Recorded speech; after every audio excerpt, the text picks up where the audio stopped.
Ok, on va reprendre. D'accord, donc on va reprendre la Sugia. Boker Tov, Monsieur Assouli, Boker Tov, Rabbi David, Boker Tov Stané, Lélo Nishmat, Maya Mireille Bat Lea Janet, Rifosh Lemar Bel Bat Miriam. Et on commence le Shiur. D'accord, donc en fait c'est la suite de ce qu'on a fait hier. On reprend dans la Gemara, absolument. On reprend dans la Gemara. On va reprendre dans la Gemara. Donc en fait, il faut reprendre. On va reprendre brièvement ce qu'on a fait hier. Et là, j'ai senti hier qu'il y avait une petite incompréhension. Non, pas une petite. Une grande. Je vais un peu expliquer. On va un peu expliquer. C'est clair, mais je vais remettre un peu les bases. Il ne faut pas oublier que lorsque maintenant, hier j'ai entendu souvent cette phrase qui était répétée, mais si on fait un bichoul pour un relais chez Ishbo Sakana, alors pour lui c'est autorisé, et pour les autres, ça devrait être interdit normalement.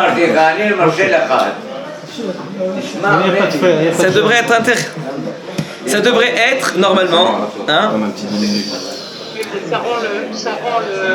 Alors, voilà, donc hier j'ai entendu souvent cette phrase exactement que pour la personne ça devrait être autorisé, mais pour un autre ça devrait être interdit normalement. Et moi toujours je me suis battu pour la personne qui est malade, ça devrait être autorisé, et pour les autres ça devrait être interdit. J'ai entendu cette phrase plusieurs fois et je vous redis pour la 10e fois, non monsieur.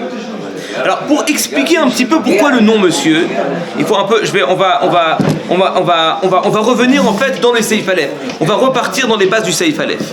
Shabbat, une notion qui s'appelle Migo, puisque pendant Ben Hashmashot c'était Mouktsé, justement, pendant tout Shabbat, ça va rester Mouktsé. Je vous donne un autre exemple. Il y a maintenant, imaginez-vous, un goy, d'accord, il y a un objet qui sert strictement à rien. Maintenant, il y a un gars, il est venu, il a travaillé, il en a fait un bel objet pendant Shabbat. Est-ce que je peux profiter de cet objet? Non. Ah, mais pourtant, maintenant, il sert à quelque chose. Il m'a fait une belle assiette, pas une assiette. Voilà, un truc que je pourrais utiliser. Il m'a construit un standard pendant Shabbat. Voilà. Pourquoi la veille? Parce que pour ne pas rentrer dans ce problème de Migod et de Katsaé. Donc, puisque cette BMA, elle n'était pas réouïa à être mangée, mais Ben Hashmashot, normalement cet état de Mouktsé va se maintenir pendant tout Shabbat. Et ça, c'est l'opinion de Rashi. Rashi nous explique que quand maintenant on nous dit la halacha, c'est que exactement dans Shochet, c'est autorisé, et dans Bichoul, c'est interdit. Le Rashi nous dit, Shochet, quand on nous dit que c'est autorisé par rapport à Maaseh Shabbat. Mais par rapport à Mouktsé, ça devrait être interdit. C'est la raison pour laquelle Rashi nous dit, attention, seulement dans une situation où il y avait un malade qui était déjà là la veille de Shabbat, quand j'ai un malade qui est là la veille de Shabbat, je peux très bien m'imaginer que l'Oalenou, justement, il va rentrer dans une situation de Pikuach Nefesh, et je devrais maintenant faire la shrita de cette BMA. Donc là, on n'est plus du tout dans la situation de Mouktsé. C'est la raison pour laquelle ça sera autorisé. Il y a M. Ventura qui était là avant. Ouais. Mais oui, M. Ventura. Vas-y, David, c'est exceptionnel. Il a été levé avant Shabbat, parce qu'en prévision de faire la Shkita pendant Shabbat, on a considéré que la vache n'était pas poussée. Exactement. Ça, c'est dans une situation où il y a un malade qui était là avant Shabbat. Mais si le bonhomme, il pétait la forme avant Shabbat, et il est devenu malade chez Chalchole Jishbo Sakana pendant Shabbat, donc là, normalement, on rentre dans un problème de Mouktsé. Et on peut... il y a un Cholé Jishbo Sakana. On peut faire la Shrita, mais une autre personne ne pourra pas profiter à cause d'un problème de Mouktsé. D'accord. Le Mouktsé, il est lié à une personne, il n'est pas lié à une situation. Le Mouktsé, c'est en soi. C'est une situation. Il y a quelqu'un une pierre. Prenez le cas qui s'est manifesté avant. D'accord. Il peut manger la viande comme on l'a vu. Mais si un deuxième se manifeste le jour de Shabbat et qui est malade subitement, est-ce qu'il peut profiter évidemment que oui. Pour le malade, il n'y a pas de Oui, de toute façon, pour le malade, il n'y a pas de problème. C'est pour l'autre. C'est toujours pour les autres. Mais de toute façon, encore une fois, puisque... d'un autre malade. Est-ce qu'il peut profiter de la situation? Mais s'il est malade, on peut même lui faire une shrita. Encore une fois, il n'y a pas. Pour un cholé Jishbo Sakana, Shabbat n'existe pas. Il n'y a aucune interdiction. C'est pour un malade. Qu'il était malade avant, après, peu importe. Même s'il n'était pas présent. Pardon, monsieur Ventura. C'est qu'il soit malade avant. C'est pour celui qui n'est pas malade. Pour le pas malade. Oui. Il n'y a pas de. En fait, il faut l'avoir considéré comme malade. Oui. Avant Shabbat.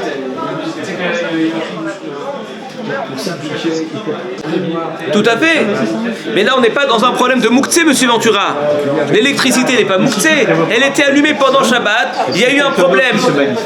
Il y a eu un problème technique. Alors évidemment, on n'est pas dans le mouktsé. Maintenant, est-ce que je peux profiter maintenant de la lumière? La lumière, je peux en profiter. Est-ce que je peux regarder une belle pierre pendant Shabbat? Ah, c'est mouktsé. Ah, mais sûr qu'on peut la voir.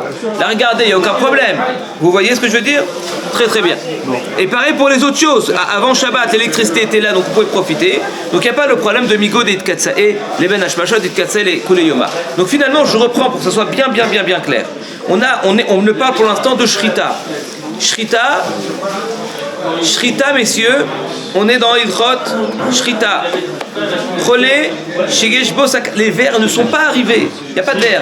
Tu as vu des vers, toi? Non, personne n'a vu de vers. On continue, messieurs, on continue. On n'a rien vu. On reprend, messieurs. Relais, Shigeshbo Sakana. Il y a un relais qui est malade. Il y a un bonhomme qui est malade et donc on est obligé de lui faire la shrita pour lui donner à manger. Je lui fais la shrita. Le maasé de shrita, c'est un maasé qui est moutard. Donc par rapport à ça, il n'y a aucun problème qu'une autre personne puisse manger. Il y a un autre problématique qui s'appelle mouktsé. Si le malade il vient de se manifester pendant Shabbat, alors là c'est mouktsé normalement. Pourquoi? Parce qu'avant Shabbat, il n'y a pas du tout pensé à cette vache. Tandis que si le malade s'est déjà manifesté la veille de Shabbat, d'accord, donc là j'ai pensé à cette vache parce que je me suis dit peut-être que je vais lui faire la shrita. On ne rentre plus dans la problématique du mouktsé. C'est la raison pour laquelle justement ça sera moutard. C'est comme ça que Rashi explique la Gemara. Oui, Abraham.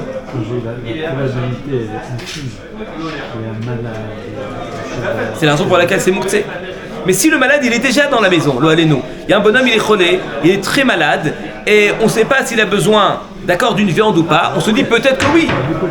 Là, c'est probable parce que le malade il est là, il est à côté de nous. On appelle le médecin arrive pendant Shabbat, il dit il faut absolument lui faire la shrita, il faut de la viande. Donc on va venir, on va faire la shrita de la béima, on va lui donner un morceau de viande. Il y a maintenant une autre personne qui veut maintenant manger cette viande là. Normalement, lui, s'il pourrait, parce que maasé issour, il n'y a pas de maasé issour, je fais la shrita pour le relais chez Shbo Sakana. Mouktsé, je m'y attendais. Le relais, il est devant moi. S'il n'y a pas de relais, il arrive pendant Shabbat, effectivement, là, il y a un problème de mouktsé par rapport à moi. Mais si maintenant, le malade est déjà là, donc du coup, je m'attendais un petit peu. Comme je m'attendais un petit peu, donc du coup, il n'y a pas de problème de mouktsé. On va voir la halakha. La halakha n'est pas comme ça, on va voir pourquoi après. Là, moi, je suis en train de construire la souga. On voit les différents chitotes rishonim, parce que même celui qui est mécal, il faut expliquer. Rachid, normalement, il a raison. Et tu verras que le Beth Yosef, il se galère, j'ai pas d'autre mot, à expliquer. D'accord.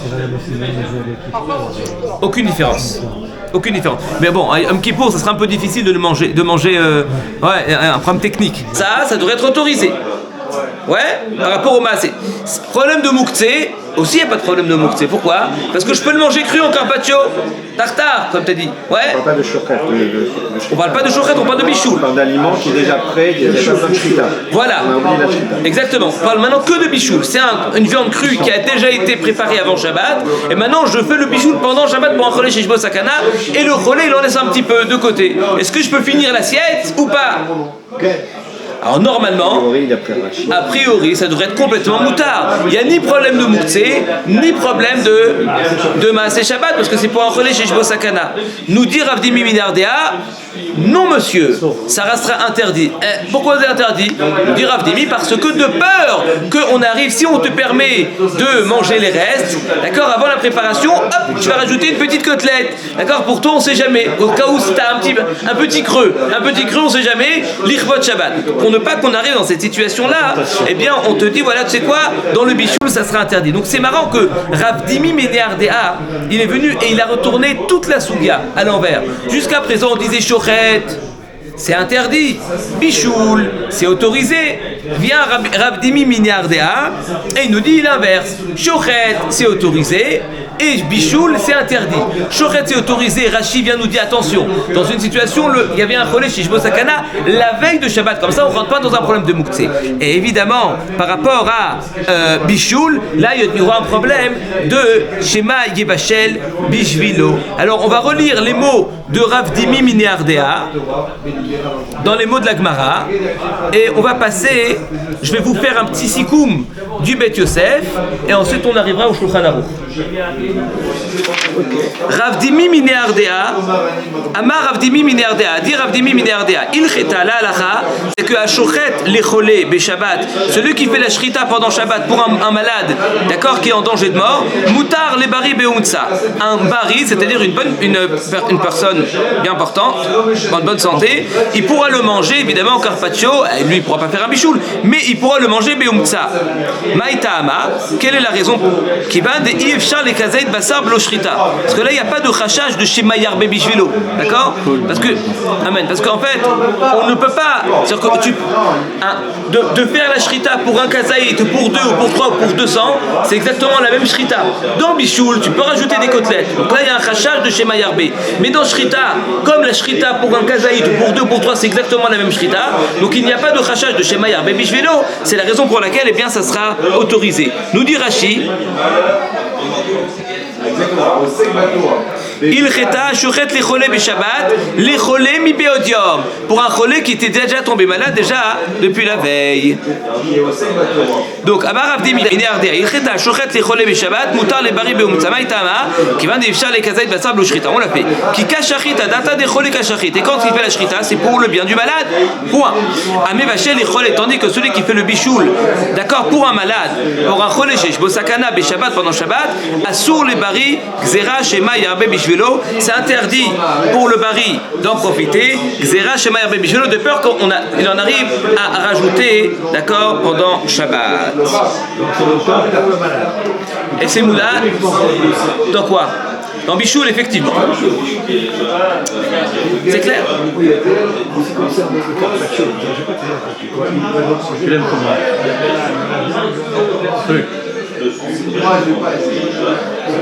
Oui, bien sûr. Tu n'as pas de chocolat, bien sûr. Ici, c'est une époque peut-être, je sais pas. Techniquement, c'était possible. Ouais.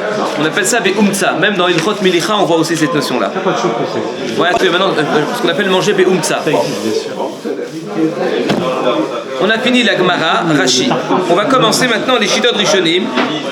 C'est écrit Nochon shevidor Amar Papaïr Cheta Nochi shevidoran le Israël beyom tov. Im yesh beoto amin bemichubar asur velaerev nami asurin birdeshi asur. Ok, nous dit Rashi. Im yesh meoto amin bemichubar asurin mishum muktzeh.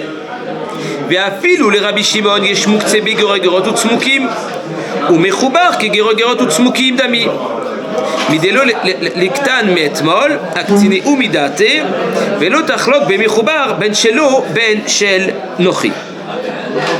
Rachid explique cette sugia qu'il dit que à part le problème que lorsque maintenant un goy il fait ça pour moi, j'ai pas le droit de profiter, ok.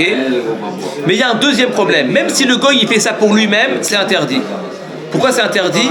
Mouktsé, nous dit Rashi. Et on va voir que tous les Rishonim sont d'accord avec Rashi qu'un goy qui a cueilli une pomme, c'est Mouktsé. Et là arrive la grande question. Selon ceux qui pensent, selon ceux qui pensent que Rabbi Shimon, eh bien dans la shrita, eh bien il va autoriser, parce que ça dépend de moi, ça ne dépend pas maintenant des conditions météorologiques, ça dépend vraiment de moi. Donc normalement cueillir une pomme, un goy qui cueille une pomme pendant Shabbat, eh bien ça devrait être autorisé. Or on voit dans cette Gemara qu'un goy qui cueille une pomme pendant Shabbat ou pendant Yom Tov, ça ne change pas, d'accord? Eh bien je n'ai pas le droit de profiter à cause d'un problème de Mouktsé. Je reprends pour que ça soit bien clair. On a vu, d'accord, je fais un sikoum de la Sugia. On a vu Rav Dimi qui a dit celui qui fait la shrita, d'accord? Donc regardez, je reprends tout, concentrez-vous. D'accord, là je fais vraiment un petit topo de tout ce qu'on a vu. Vous allez voir qu'en fait c'est hyper simple. Comme je me répète beaucoup, ça a l'air d'être très compliqué. Mais en fait, je redis plein de fois la même chose. Il y a un fil conducteur. Hein? C'est logique. Et il y a un fil conducteur. Voilà, donc en fait, je reprends maintenant le plan. Mais pour vous, simplement que vous ayez une vue d'ensemble, pour vous rendre compte que Bémet, c'est hyper simple. C'est très simple. Hein. Il y a un Rav Dimi qui dit tout simplement, quelqu'un qui fait une shrita pour un choléchi et Bosakana, d'accord, je peux le manger. Cru. Ça, c'est les mots de Rav Dimi. Alors, nous, on a analysé, on n'a fait que analyser ces paroles. Par rapport à un problème de masse et Shabbat, on a vu que c'était complètement moutard. Parce que faire une shrita pour un juif qui est en danger de mort, évidemment, c'est autorisé. Donc forcément, on va se tourner vers Mouktsé. Normalement, il devrait y avoir un problème de Mouktsé. Sur cette problématique de Mouktsé, il y a deux visions. Première vision, on va dire un rabbin, comme ça on ne s'étend pas. Vision de Rashi. Rashi dit attention, effectivement, il faut que le malade il soit malade déjà depuis la veille. Parce que s'il est tombé malade pendant Shabbat, il y a un problème, effectivement, il y a un problème de Mouktsé. Très bien, parce qu'on n'a pas pensé. Vient le Rashba. Le Rashba, il dit, je suis pas d'accord. Même si le malade il est tombé malade pendant Shabbat, c'est autorisé. Ah bon, pourquoi? Pourtant, j'ai pas pensé. Sur ça, le Rashba, il dit effectivement, Mouktsé, c'est pas simplement qu'on t'a pas pensé. Mouktsé, il faut le repousser avec mes mains. Comme par exemple, d'accord, ce que j'ai mis, Birosh Gago, etc., etc., etc. Donc là, quand je le repousse avec mes mains, d'accord, même si par exemple, j'étais pas au courant, mais ils sont devenus réouïm sur que maintenant, pendant Shabbat, je peux les manger, ça a séché. Puisque avant Shabbat, je les ai repoussés avec mes mains, c'est Mouktsé. Ça reste Mouktsé. Mais quelque chose que simplement j'ai pas pensé, c'est-à-dire que Bémet, potentiellement, je peux lui faire la shrita, ça dépend de moi. Je peux lui faire la shrita, je peux la rendre Raoula Achila, mais il y a un issour de Shabbat, etc. Donc comme maintenant je peux le faire, ça s'appelle pas que je les ai repoussés avec mes mains. Ça s'appelle simplement j'y ai pas pensé. Ne pas y avoir pensé, c'est pas Mouktsé. C'est la raison pour laquelle c'est Mouta. Donc en fait, on a une marloquette entre Rashi et les autres Rishonim dans Ilchot Mouktsé. Quel est le degré, d'accord, quel est le degré de Mouktsé, d'accord, quel est le degré de Mouktsé, d'accord, pour justement avoir un Issour, selon Rabbi Shimon. Selon Rashi, ça s'appelle simplement le fait que j'ai pas pensé, d'accord, j'ai pas pensé à cela, d'accord, même si techniquement je pouvais le faire, mais j'ai pas pensé à cela, ça reste quand même Mouktsé, monsieur. Ça, c'est selon Rashi. C'est la raison pour laquelle, dans la Gemara, il faut parler d'Afka dans un malade qui est tombé malade déjà la veille de Shabbat. Vient le Rashba, le Rambam, il ne dit pas du tout. Pour avoir Mouktsé, eh bien, il faut simplement être doré beyadaïm. De fait de ne pas simplement avoir pensé, d'accord, simplement parce qu'il y a un issour qui repose sur moi pour ne pas faire la shrita, là, c'est pas suffisant pour le rendre Mouktsé, et c'est la raison pour laquelle, même s'il est tombé malade pendant Shabbat, ça reste autorisé. Et on va finir avec une question, que tout ça, c'est d'accord, selon ceux qui pensent que même pendant Shabbat, qu'il n'y a pas de problème de Mouktsé, il n'y aura aucun problème de Mouktsé pendant Shabbat, dans une situation de Shrita, parce que finalement ça dépend de moi. Donc là, la grande question c'est que pourtant on a vu dans Betsa, qu'un goy qui cueille une pomme, même pour lui pendant Shabbat, moi je n'ai pas le droit d'en profiter à cause d'un problème de Mouktsé. Alors moi je pose la question, et ça est la question du Beit Yosef, mais selon vous tous, le Rashba, tous ceux qui pensent que c'est que Girogirot Utsmukim qui est Mouktsé, mais tout ce qui est Shrita c'est pas Mouktsé. Alors si c'est pas Mouktsé, comment se fait-il que le goy qui a cueilli une pomme, on considère que c'est Mouktsé? Arrête, il y a simplement un issour de cueillir. Donc c'est exactement comme Shrita. De la même manière, Shrita, c'est quoi? C'est un Issour, il faut passer le shlav du Issour pour pouvoir le manger. Là aussi, il faut passer le shlav du Issour pour pouvoir le manger. Là, tu me dis c'est pas Mouktsé, et là, tu me dis c'est Mouktsé. Quelle différence y a-t-il entre les deux? On verra Bezat Hashem demain deux réponses, et ça va, et d'accord, et on passera directement au Shulchan Aruch. Chazak ou Baruch, et à demain.